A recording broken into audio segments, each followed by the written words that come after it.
عقیدہ کیا ہے؟ عقیدہ عربی عقیدہ جمع عقائد عربی لفظ عقیدے سے نکلا ہے جس کا مطلب ہے باندھنا گرا لگانا۔ اصطلاحی طور پر عقیدہ سے مراد وہ پختہ یقین اور ایمان ہے جو انسان اپنے دل میں اللہ تعالیٰ، اس کے رسول، فرشتوں، آسمانی کتابوں، یوم آخرت، تقدیر اور دیگر دینی اصولوں کے بارے میں رکھتا ہے۔ یہ دین اسلام کی بنیاد اور اصل جڑ ہے۔ عقیدہ کی اہمیت۔ ایک اسلام کی بنیاد۔ عقیدہ اسلام کا سب سے پہلا اور بنیادی رکن ہے۔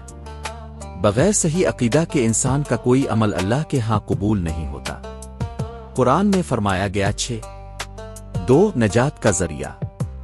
صحیح عقیدہ ہی انسان کو دنیا و آخرت میں نجات دلاتا ہے۔ اگر کسی کا عقیدہ درست نہ ہو تو اس کے اعمال ضائع ہو سکتے ہیں۔ 3 اعمال کی قبولیت۔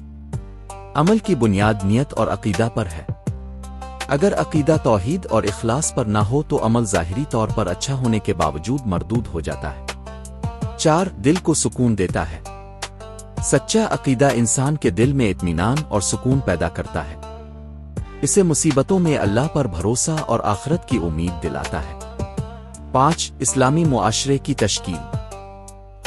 ایک مضبوط عقیدہ رکھنے والے افراد ہی پر مشتمل معاشرہ صحیح اسلامی اصولوں پر قائم ہو سکتا ہے۔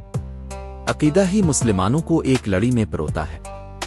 خلاصہ، عقیدہ وہ بنیادی اور لازمی یقین ہے جو انسان کو اسلام کے دیگر تمام اعمال کی طرف لے جاتا ہے۔ یہ ایمان کی جڑ ہے اور اسی پر انسان کے نیک آباد ہونے کا فیصلہ ہوتا ہے۔ اگر عقیدہ درست ہو تو اعمال بھی صحیح سمت میں ہوتے ہیں، اور اگر عقیدہ کمزور یا غلط ہو تو انسان گمراہی میں جا سکتا ہے۔